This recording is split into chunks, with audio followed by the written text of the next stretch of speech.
नमस्कार, तुमच्या सर्वांचं स्वागत करते आहे आणखी एका नवीन व्हिडिओमध्ये। तुम्ही कधी मच्छराच्या कॉईलचा असा उपयोग केला आहे का? नसेल केला तर आजपासून नक्की करणार आहात। तर चला कोणताही उशीर न करता आजच्या व्हिडिओला सुरुवात करूया। बघा, आपल्याकडे अशा पद्धतीच्या सिल्कच्या साड्या असतात ज्याची की आपण कितीही घडी केली ना तर ती प्रॉपर सेट होत नाही आणि तिची घडी जी आहे ती विस्कळते। मग ह्या सिल्कच्या साडीची एकदम प्रॉपर घडी चिमट्याच्या मदतीने कशी करायची आज मी तेच तुमच्यासोबत शेअर करणार आहे। तर चला, काय करायचं आहे, कोणतीही सिल्क साडी असली तर तुम्हाला ती साडी घ्यायची आहे। नंतर बघा, सिल्क साडीचे आपल्याला 2 टोक असतात, तर कोणत्याही टोकापासून तुम्हाला ती साडी जी आहे अशी मोकळी करून घ्यायची आहे। कारण सिल्क साडी ही आपण कपाटामध्ये जरी ठेवली ना तरी त्याची घडी जी आहे ती मोडतेच, कारण ती एवढी जी आहे सॉफ्ट असते त्यामुळे। त्यानंतर पापड भाजायचा असा चिमटा आपल्याकडे असतो। व्हिडिओमध्ये व्यवस्थित बघा मी कशा पद्धतीने तिचा जो एक टोक आहे ते घेतला आहे आणि त्या टोकाला घेतल्यानंतर अशा पद्धतीने साडी तुम्हाला गोल गोल गुंडाळायची आहे चिमट्याला। आता तुम्ही याच्या ऐवजी जे आहे चमच्याचा वापर करू शकता, मोठे जे आपले भाजीचे चमचे असतात त्याचा चिमटा काढून घ्यायचा आहे। अगदी सरळ तुम्हाला जे आहे अशी साडी करायची आहे, एकदम प्रॉपर घडी होते। नंतर तुम्ही हँगरलाही लटकून सुद्धा ठेवू शकता। जे काही पदर असेल ते व्यवस्थित करायचं आहे आणि अशा पद्धतीने सिल्क साडीची घडी नक्की करून बघा, तुम्हाला खूप हेल्प होईल आणि मेन म्हणजे दुसऱ्या कोणाची हेल्प तुम्हाला बिलकुल लागणार नाही। चला नंतरची टिप बघूया। तर आता काम करत असतानाच चुकून माझ्याकडून जे आहे ती ही काचेची भरणी फुटली होती आणि बऱ्याचदा आपल्याकडून असे काचेचे भांडे म्हणा किंवा काही गोष्टी फुटतात। तर मग हे काच आपण जर हाताने भरायला गेलं तर आपल्या हाताला नक्कीच टोचतील आणि रक्त येईल। मग अशा पद्धतीने जर काचेचं कोणतंही भांडं फुटलेलं असेल तर हे जे काचाचा भुगा असतो तो कशा पद्धतीने उचलायचा त्याची एक ट्रिक सांगते। तर तुम्हाला काय करायचं, याला कधीच टच करायचं नाही। सरळ तुम्हाला काय करायचं आहे, जे आपण पीठ मळतो ते पीठ घ्यायचं आहे, त्याचा गोळा घ्यायचा आहे आणि जिथे जिथे काच झाले आहेत फक्त त्या गोळ्या ज्या आहेत त्या काचेवरती ठेवायचा आहे।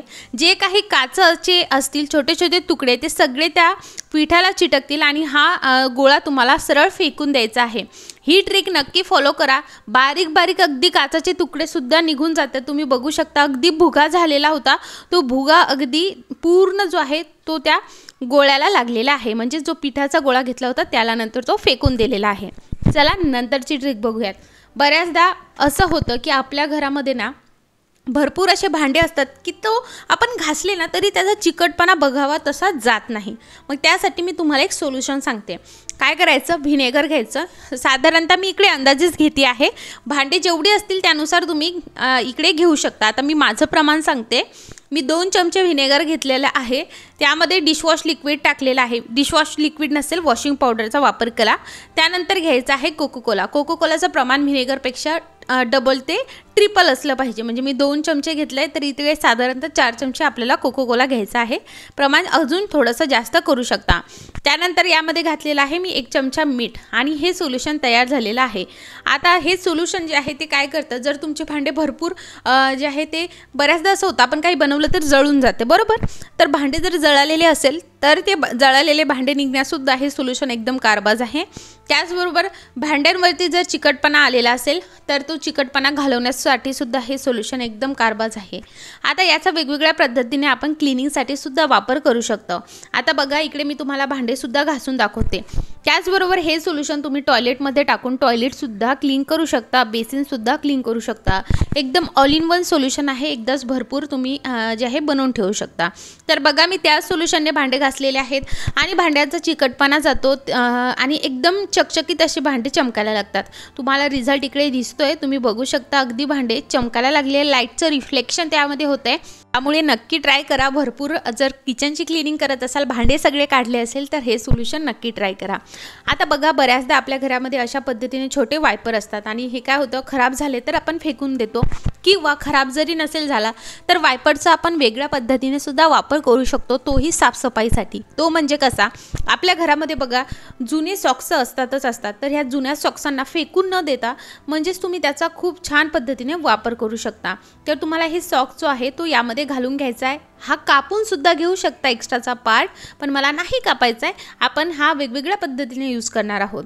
नंतर त्या बघा अशा पद्धतीने त्याच्यावर आपल्याला लावून घ्यायचं आहे. आता हा सॉक्स जो आहे तुम्ही थोडा ओला करून घेऊ शकता. आपल्या घरामध्ये दरवाजे वगैरे असतील तर दरवाजे क्लीन करण्यासाठी एकदम बेस्ट असं हे टूल आपण बनवलेलं आहे.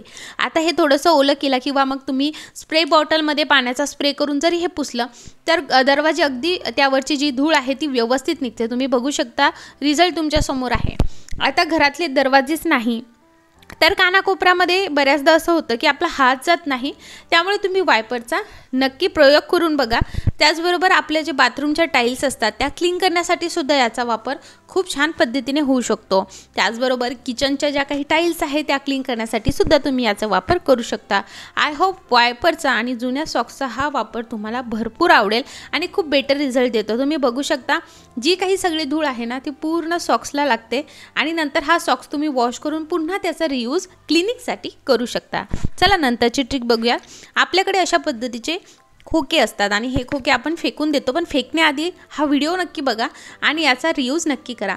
तर हे जे काही खोके असतात त्यांचे जे झाकण असतात ते प्रॉपर नसतात, तर मग आपण काय करूयात, ते असे आयताकृती हे खोकं असल्या कारणाने आपण त्याचे असे शीट काढून घेऊयात आणि वरचं झाकण पूर्ण मी कट करून घेतलं आहे.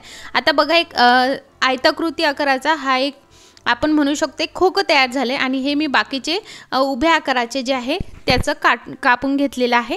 आता इथे माझा हा टेबल आहे. मला ह्या घरात आल्यापासून मला बिलकुल स्टोरेज नाही आहे, त्यामुळे मी नाही का अशा पद्धतीने जे खोके असतात ना त्याचा रियूज करत असते. आता गेले 2 ते 2.5 वर्ष झाले आहे मी हे जे काही तुम्हाला 2 खोके दिसत आहेत त्याचा वापर करते आहे. पण मला असं वाटलं चला आपण एकाच खोक्यामध्ये हे सर्व सामान ठेवूयात जेणेकरून हे ऑर्गनाइज दिसेल, जास्त अस्तव्यस्त दिसणार नाही. तर तुम्ही बघू शकता अशा पद्धतीने मी सगळ्या बॉटल्स यामध्ये ठेवल्यात. कमी स्पेस घेतला आहे, सगळं क्लीनसुद्धा होतं आणि कितीही नाही म्हटलं तर हे आपण एवढं छान ऑर्गनाइज करतो आणि घरची मंडळी एक काढली की जागेवर ठेवत नाही. रोज आपल्याला तो स्थान असतो, त्यामुळे एकच खोकं असलं की आपल्या सगळ्या गोष्टी एकाच ठिकाणी ठेवल्याला खूप सोपं जातं.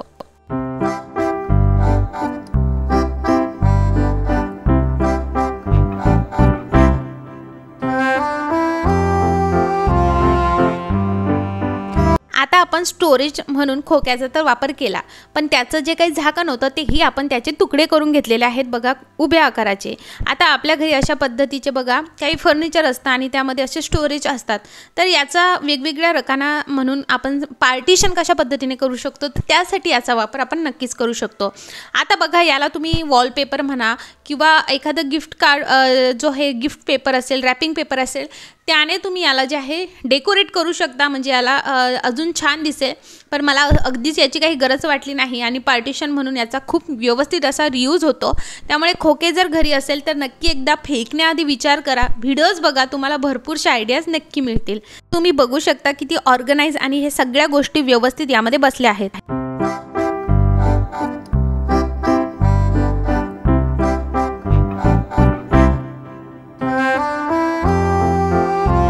आता घरामध्ये भरपूर मच्छर झाले तर आपण काय करतो, ही कॉईल लावतो, पण कुठेतरी ही कॉईल तेवढीच थोडीफार घातकसुद्धा असू शकते. त्याचबरोबर ही कॉईल आपण जर घरामध्ये लहान मुलं असेल तर ऑब्वियस ही कॉईल लावणं आपण भरपूर टाळतो. मग ह्या कॉईल अशाच पडून राहू नयेत म्हणून त्याचा एक वेगळ्या पद्धतीने आपण नक्कीच वापर केला पाहिजे. घरामध्ये वृद्ध माणसं असतील, लहान मुलं असतील किंवा आपल्यालासुद्धा जे आहे ही कॉईलचा जो आहे तो थोडासा वाईट परिणाम नक्कीच दिसू शकतो. ही खरंच चांगली नसते, त्यामुळे आपण काय करूया तिला वेगळ्या पद्धतीने यूज करूया. तर तुम्हाला काय करायचं आहे, ही कॉईलचे असे तुकडे करून घ्यायचे आहेत. शक्यतोवर असं कंटेनर घे की जी तुम्ही यूज वगैरे नाही करत आहात. अशा पद्धतीचा प्लास्टिक कंटेनर घेतलं तरीही चालणार आहे. तर मी साधारणतः 1 कॉईल घेतली, तुम्ही अगदी अर्धी कॉईल घेतली तरीही चालेल, पण ही कॉईल भरपूर दिवस जाईल म्हणून मी पूर्ण घेतलेली आहे. त्यानंतर अर्धा ग्लास पाणी मी यामध्ये घातलेलं आहे. आता बघा यामध्ये तुम्हाला अजून एक काही गोष्टी घालायच्या आहेत, ते म्हणजे मीठ. आता हे जे आहे हे पाणी जे आहे हे सेंटेड होतं. त्याचबरोबर घरामध्ये भरपूर जणांना गार्डनिंग करायची खूप सवय असते किंवा मग आपल्या दारं खिडक्या ज्या असतात त्यामधून संध्याकाळ झाली की मच्छर येतात. तर मग ते मच्छर येऊ नये आणि गार्डनिंग असेल किंवा पाणी जिथे पाणी वगैरे साचतं तिथं जर साचत असेल पाणी तर तिथनं सुद्धा मच्छर भरपूर येतात। मग अशा ठिकाणी तुम्हाला हे बाउल वगैरे किंवा ज्याही भांड्यात तुम्ही ठेवता आहात तो ठेवायचा आहे, जेणेकरून मच्छर वगैरे होणार नाही। दुसरी एक ॲडव्हान्टेज होईल की घरामध्ये सेंटेड वातावरण राहील एकदम। ह्या कॉईलमध्ये जे आहे ते परफ्यूमवाले असतात त्यामुळे कुठेतरी वाससुद्धा छान येतो। आणि दुसरी गोष्ट म्हणजे लहान मुलं असतील तर ते हे घेऊ शकत नाही, त्यांच्या वरती ठेवायचं आहे, त्यांना दिसेल नाही अशा ठिकाणी ठेवायचं आहे। आणि हे ज्या कामासाठी आपण आणतो ते काम एकदम परफेक्टली करणार आहेत, त्यामुळे तुम्ही अशा पद्धतीने हे सोल्युशन ठेवू शकता। हप्ताभर ठेवल्यानंतर ही कॉईल फेकून देऊ शकता।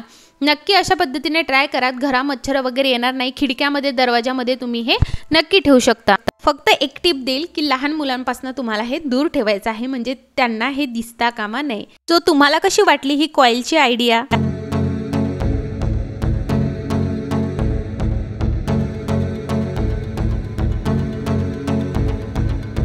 ह्या सगळ्या टिपमधून तुमची सगळ्यात फेवरेट कोणती होती ती कमेंट करून मला नक्की सांगा। आणि असेच नवनवीन व्हिडिओ बघण्यासाठी चॅनलला सबस्क्राईब करून बेल आयकॉन नक्की ऑल करा। हा व्हिडिओ बघितल्याबद्दल तुम्हा सर्वांचे खूप खूप आभार मंडळी, लाईक नक्की करा।